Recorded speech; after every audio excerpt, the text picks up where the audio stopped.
당신은 지금 발버둥 쳐도 풀리지 않는 일들에 지쳐 있나요? 뭐라도 해야 한다는 강박에 시달리고 있지는 않나요? 가만히 있으면 모든 게 끝날 것 같아 두렵지 않나요? 그런데 만약 당신이 멈춘 그 순간 하나님이 움직이신다면 어떨까요? 우리는 참 이상한 시대를 살고 있습니다. 멈추면 뒤처진다고 배우고 쉬면 게으르다고 여기며 가만히 있으면 모든 것을 잃을 것 같은 두려움 속에서 살아갑니다. 뭐라도 해야 해. 가만히 있으면 안 돼. 더 노력해야 해. 이런 목소리들이 우리를 쉴 새 없이 몰아붙입니다. 그래서 우리는 발버둥칩니다. 해결되지 않는 문제 앞에서도 힘이 다한 몸을 이끌고도 더 이상 방법이 보이지 않는데도 우리는 계속 움직입니다. 수고하고 무거운 짐 진 자들아 다 내게로 오라. 얘가 너희를 쉬게 하리라. 마태복음 1128. 성경은 이렇게 말합니다. 하지만 솔직히 쉬라는 말이 가장 듣기 어려운 말입니다. 쉬면 모든 게 무너질 것 같으니까요. 멈추면 더 나빠질 것 같으니까요. 그런데 오늘 저는 두 사람의 이야기를 들려드리려고 합니다. 이들은 모두 바닥까지 내려갔던 사람들이었습니다. 더 이상 발버둥 칠 힘조차 없었던 사람들이었습니다. 그리고 이들은 모두 멈췄을 때 비로소 길을 발견했습니다. 첫 번째 이야기. 그분의 이름을 준혁이라고 부르겠습니다. 준혁 씨는 40대 초반의 자영업자였습니다. 작은 식당을 운영하며 아내와 초등학생 아이를 키우는 가장이었습니다. 사업은 처음에 잘 되는 것 같았습니다. 손님도 제법 있었고 매출도 나쁘지 않았습니다. 그런데 어느 순간부터 모든 게 틀어지기 시작했습니다. 근처에 대형 프랜차이즈가 들어오면서 손님이 줄었고 식자재 값은 오르는데 메뉴 가격은 올릴 수 없었습니다. 한 달, 두 달 적자가 쌓여갔습니다. 처음엔 버틸 수 있을 것 같았습니다. 조금만 더 노력하면 돼. 뭐라도 해야 해.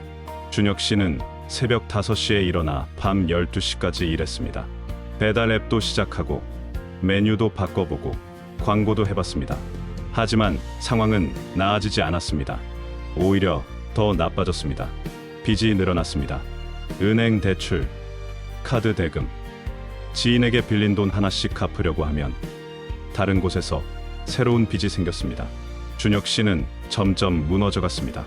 밤에는 잠을 이룰 수 없었고 낮에는 계속 계산기를 두드렸습니다. 이번 달은 얼마를 벌어야 하지? 다음 달 대출 이자는 어떻게 갚지? 아이 학원비는 어떡하지? 여호와께서 너희를 위하여 싸우시리니 너희는 잠잠할지어다. 출애굽기 1414. 이 말씀을 모르는 것도 아니었습니다. 교회도 나가고 성경도 읽었습니다. 하지만 잠잠하라는 말이 너무 무서웠습니다. 가만히 있으면 정말 다 끝나는 거 아냐? 뭐라도 해야 하는 거 아냐? 주변 사람들도 그렇게 말했습니다. 뭐라도 해봐야지. 가만히 있으면 더 망해. 다른 일이라도 알아보는 게 어때? 준혁 씨는 더 심하게 발버둥 쳤습니다. 하루 16시간씩 일했습니다. 주말도 없었고 쉬는 날도 없었습니다. 그런데 이상했습니다. 더 열심히 할수록 상황은 더 나빠졌습니다. 더 애쓸수록 마음만 더 텅 비어갔습니다. 그러던 어느 날 밤이었습니다. 식당 문을 닫고 집에 돌아온 준혁 씨는 소파에 그대로 주저앉았습니다. 너무 지쳤습니다. 더 이상 움직일 힘도 없었습니다. 이제 정말 끝인가? 그때 탁자 위에 놓인 성경책이 눈에 들어왔습니다. 아내가 아침에 읽다가 그대로 둔 것이었습니다. 힘없이 성경을 집어들었습니다. 그리고 펼쳐진 페이지. 딱 이 구절이 눈에 들어왔습니다. 가만히 있어. 내가 하나님 됨을 알지어다. 시편 4610. 가만히 있어. 준혁 씨는 이 문장을 몇 번이고 되뇌었습니다. 가만히 있으라고? 정말 가만히 있어도 되는 걸까? 그런데 이상하게도 그 순간 준혁 씨의 마음에 작은 평안이 밀려왔습니다. 그래, 나는 이미 할 수 있는 걸 다 했어. 더 이상 내 힘으로 할 수 있는 게 없어. 그러면 이제 하나님이 하실 차례인 거 아닐까? 준혁 씨는 그 자리에서 무릎을 꿇었습니다. 하나님, 저 이제 정말 못하겠습니다. 제가 할 수 있는 건 다 해봤는데 아무것도 되지 않습니다. 제가 뭐라도 해야 할 것 같은데 이제 더 이상 방법이 보이지 않습니다. 주님, 제가 이렇게 발버둥 치는 게 어쩌면 주님을 믿지 못하는 거였을지도 모르겠습니다. 제 힘으로 뭐든 해결하려는 게 교만이었을지도 모르겠습니다. 이제는 정말로 주님께 맡기겠습니다. 제가 가만히 있을 테니 주님이 움직여주세요. 기도를 마치고 나니 신기하게도 마음이 편안해졌습니다. 문제가 해결된 건 아니었습니다. 여전히 빚은 그대로고 식당 상황도 그대로였습니다. 하지만 뭔가 달랐습니다. 혼자가 아니구나.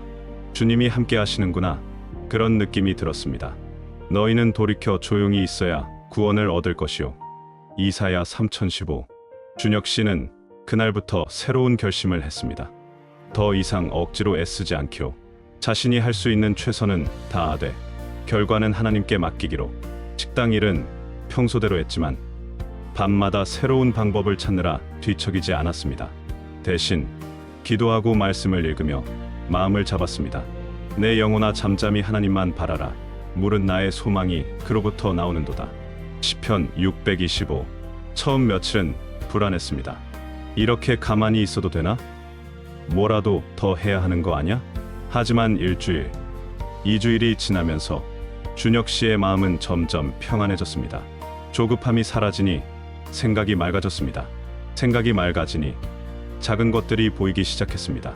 그리고 2주가 지났을 때 신기한 일이 일어났습니다. 오래전에 같이 일했던 지인에게서 연락이 왔습니다. 10년 만의 연락이었습니다. 준혁아, 요즘 어떻게 지내? 그 지인은 지금 식품 유통 회사를 운영하고 있었는데 식당과 협력할 수 있는 새로운 사업을 구상 중이라고 했습니다. 내가 식당 하고 있다는 얘기 들었어. 혹시 관심 있으면 같이 해볼래? 준혁 씨는 믿기지 않았습니다. 10년 동안 연락 한 번 없던 사람이 하필 지금 이런 제안을 하다니. 그리고 그 제안은 준혁 씨에게 딱 필요한 것이었습니다. 식당은 그대로 운영하면서 새로운 수입원을 만들 수 있는 기회였습니다. 그 일을 시작하면서 조금씩 빚을 정리할 수 있는 실마리가 보이기 시작했습니다. 준혁 씨는 그제야 깨달았습니다. 사람의 마음에는 많은 계획이 있어도 오직 여호와의 뜻만이 완전히 서리라. 잠언 1921. 자기가 그토록 발버둥 쳤을 때는 아무것도 풀리지 않았는데 멈추고 하나님께 맡겼을 때 하나님이 길을 여셨다는 것을.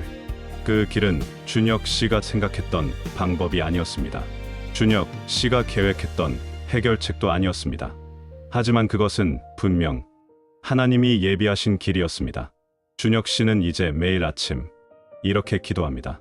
하나님, 오늘도 제가 할 수 있는 최선을 다하겠습니다. 하지만 결과는 주님께 맡깁니다. 제가 가만히 있을 테니 주님이 움직여주세요. 그리고 그는 평안한 마음으로 하루를 시작합니다. 두 번째 이야기. 이번엔 다른 이야기를 들려드리겠습니다. 그분의 이름을 수진이라고 부르겠습니다. 수진 씨는 30대 후반의 경력단절 주부였습니다. 결혼 후 아이를 낳고 육아에 전념하다가 아이가 초등학교에 입학하면서 재취업을 준비하기 시작했습니다. 처음엔 자신이 있었습니다. 경력도 있고 능력도 있으니까 금방 되겠지. 하지만 현실은 달랐습니다. 첫 번째 면접. 경력 단절 기간이 좀 기네요. 두 번째 면접. 나이가 조금 있으시네요. 세 번째, 네 번째, 다섯 번째 탈락, 탈락, 탈락. 수진 씨는 더 열심히 준비했습니다. 자격증을 땄습니다. 하나, 둘, 셋. 컴퓨터 활용 능력, 회계 자격증, 영어 자격증. 하루 10시간씩 공부했습니다. 아이가 학교 간 사이 온종일 도서관에 있었습니다. 그렇게 1년이 지났습니다. 수십 번의 면접을 봤습니다. 하지만 결과는 늘 같았습니다. 좋은 결과 있기를 바랍니다. 다음 기회에. 수진 씨는 점점 무너져갔습니다. 자격증도 3개나 땄는데, 이렇게 열심히 준비했는데 왜 안 되는 걸까? 거울을 볼 때마다 초라해 보였습니다. 나는 뭐 하는 사람이지? 엄마도 직장인도 아니고 그냥 집에서 놀고 있는 사람? SNS를 보면 더 힘들었습니다. 같은 나이 또래 친구들은 다들 커리어를 쌓고 있었습니다. 승진했다는 소식, 새 프로젝트를 맡았다는 소식.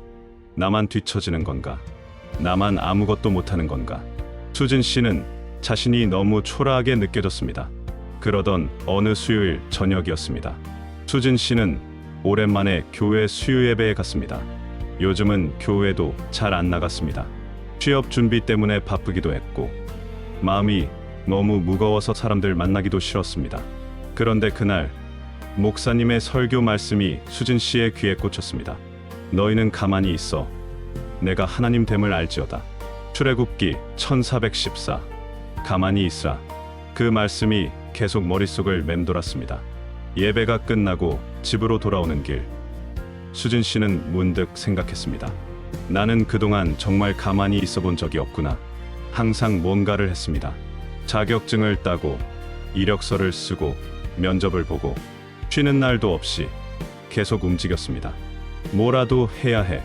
가만히 있으면 안 돼. 그런데 그 결과는 무엇이었을까요? 1년 동안 쉬지 않고 달렸는데 얻은 건 탈락 통지서와 자존감 상실뿐이었습니다. 집에 돌아온 수진 씨는 남편에게 조용히 말했습니다. 여보, 나 한 달만 쉬어도 될까? 남편은 의아했습니다. 무슨 일 있어? 아니 그냥 너무 지친 것 같아. 한 달만 아무것도 안 하고 쉬고 싶어. 취업 준비도 면접도 다 내려놓고. 남편은 잠시 생각하더니 고개를 끄덕였습니다. 그래, 쉬어. 너 정말 고생 많았어. 수진 씨는 그날부터 정말로 모든 것을 내려놓았습니다. 자격증 공부도, 구직 사이트 확인도, 이력서 수정도. 한 달 동안은 정말 아무것도 하지 않기로 했습니다. 너는 여호와를 기뻐하라. 그가 내 마음의 소원을 내게 이루어 주시리로다. 시편 374. 처음 며칠은 불안했습니다. 이렇게 놀고 있어도 되나? 다른 사람들은 다 열심히 하는데 나만 쉬고 있으면 어떡하지? 하지만 일주일쯤 지나자 마음이 편안해지기 시작했습니다. 수진 씨는 오랜만에 산책을 했습니다. 아이가 학교 간 오전 시간 동네를 천천히 걸었습니다. 햇살이 따뜻했고 바람이 시원했습니다. 이런 게 있었구나. 그동안은 너무 바쁘게 달려서 이런 것들을 느낄 여유가 없었습니다. 수진 씨는 교회 봉사활동에도 참여하기 시작했습니다. 독거노인 도시락 봉사. 일주일에 2번 도시락을 만들어 어르신들께 배달하는 일이었습니다. 처음에는 그냥 시간이나 보낼까 해서 시작한 일이었습니다. 그런데 이상하게도 그 일을 하면서 수진 씨의 마음이 채워지기 시작했습니다. 고맙네. 고마워. 도시락을 받으시는 어르신들의 미소. 그 미소가 수진 씨에게 큰 위로가 되었습니다. 내가 누군가에게 도움이 되고 있구나. 내가 쓸모없는 사람은 아니구나. 그렇게 한 달이 지났습니다. 그리고 어느 날 봉사활동에서 우연히 만난 분이 수진 씨에게 말을 걸었습니다. 수진 씨, 혹시 일 찾으세요? 그분은 작은 사회적 기업을 운영하는 분이었습니다. 독거노인 지원 사업을 확장하면서 사무 업무를 도와줄 사람을 찾고 있었습니다. 급여는 대기업처럼 많지는 않지만 의미 있는 일이에요. 그리고 수진 씨가 봉사하는 모습 보니까 딱 우리가 찾던 사람 같더라고요. 수진 씨는 깜짝 놀랐습니다. 1년 동안 수십 번 면접을 봐도 안 됐는데, 한 달 동안 아무것도 안 하고 쉬었는데 이렇게 일자리 제안이 들어오다니. 하지만 더 신기한 건 그 일자리가 수진 씨가 정말 원하던 일이었다는 것입니다. 큰 회사, 높은 연봉이 아니었습니다. 하지만 의미 있는 일, 누군가를 돕는 일, 보람 있는 일이었습니다. 수진 씨는 그제야 깨달았습니다. 자신이 그동안 찾았던 것은 일자리였지만 정말 필요했던 것은 나 자신이었다는 것을. 1년 동안 발버둥치며 자격증을 따고 면접을 볼 때 수진 씨는 자신을 잃어가고 있었습니다. 하지만 한 달 동안 멈추고 쉬면서 수진 씨는 자신을 되찾았습니다. 그리고 자신을 되찾았을 때 하나님은 딱 맞는 길을 열어주셨습니다. 수진 씨는 이제 매일 아침 이렇게 기도합니다. 하나님, 오늘도 감사합니다. 제가 찾지 못한 길을 주님이 열어주셔서 감사합니다. 앞으로도 제가 억지로 애쓰지 않고 주님이 인도하시는 대로 따라가겠습니다. 그리고 그는 감사한 마음으로 하루를 시작합니다. 마무리. 두 사람의 이야기 어떠셨나요? 준혁 씨와 수진 씨. 둘은 서로 다른 환경에서 서로 다른 문제를 안고 살았습니다. 하지만 공통점이 하나 있었습니다. 둘 다 멈췄을 때 비로소 길이 열렸다는 것입니다. 준혁 씨는 2주 동안 발버둥을 멈추고 하나님께 맡겼을 때 10년 만에 지인의 연락을 받았습니다. 수진 씨는 한 달 동안 취업 준비를 내려놓고 쉬었을 때 정말 자신에게 맞는 일자리를 만났습니다. 이것은 우연이 아닙니다. 기적입니다. 하지만 그 기적은 그들이 움직였을 때가 아니라 그들이 멈췄을 때 일어났습니다. 여호와는 마음이 상한 자에게 가까이 하시고 시편 3418. 하나님은 우리가 모든 것을 다 해결하기를 원하시는 게 아닙니다. 오히려 우리가 더 이상 할 수 없다고 고백할 때 주님, 이제는 주님이 하실 차례입니다 하고 손 내밀 때 하나님은 그때 움직이십니다. 우리가 발버둥 칠 때는 사실 우리가 하나님보다 우리 자신을 더 믿고 있는 것일 수 있습니다. 내가 뭐라도 해야 해. 내가 해결해야 해. 하지만 우리가 멈출 때, 우리가 내려놓을 때, 우리가 주님, 이제는 주님이 하세요라고 고백할 때 비로소 하나님이 일하실 공간이 생깁니다. 너의 염려를 다 주께 맡기라. 이는 그가 너희를 돌보심이라. 베드로전서 5:17. 멈추는 것은 포기가 아닙니다. 나태도 아닙니다. 멈추는 것은 하나님께 길을 내어드리는 것입니다. 내가 비켜서는 것입니다. 내 방법이 아니라 하나님의 방법을 기다리는 것입니다. 혹시 지금 당신도 발버둥 치고 계신가요? 뭐라도 해야 할 것 같은데 방법이 보이지 않나요? 더 열심히 하는데도 상황은 나아지지 않나요? 그렇다면 오늘 잠시 멈춰보시길 권합니다. 하루만이라도, 아니 1시간만이라도 발버둥을 멈추고 조용히 하나님 앞에 서보세요. 하나님, 제가 할 수 있는 건 다 해봤습니다. 이제는 주님이 하실 차례입니다. 제가 가만히 있을 테니 주님이 움직여주세요. 이렇게 기도해보세요. 처음엔 불안할 수 있습니다. 이렇게 가만히 있어도 되나? 싶을 수도 있습니다. 하지만 며칠, 일주일, 한 달 당신이 멈춘 그 자리에서 하나님이 움직이시는 것을 보게 되실 겁니다. 그 길은 당신이 생각했던 방법이 아닐 수 있습니다. 당신이 계획했던 해결책이 아닐 수도 있습니다. 하지만 그것은 분명 하나님이 예비하신 길입니다. 가장 좋은 길입니다. 당신이 멈춘 그 자리에서 하나님이 먼저 움직이시기를 진심으로 기도합니다. 이런 이야기들을 전할 때마다 저 역시 큰 위로를 받습니다. 우리 모두 비슷한 고민을 안고 살아가고 있구나. 혼자가 아니구나. 그런 생각이 듭니다. 앞으로도 이 채널에서는 하나님의 좋은 말씀과 삶의 위로가 되는 이야기들을 계속 전하겠습니다. 만약 오늘 이 이야기가 당신에게 작은 위로가 되었다면 구독과 좋아요로 함께 해주세요. 당신의 작은 손길이 또 다른 누군가에게는 큰 위로가 될 수 있습니다. 오늘 하루도 평안히 함께 하시기를 기도합니다.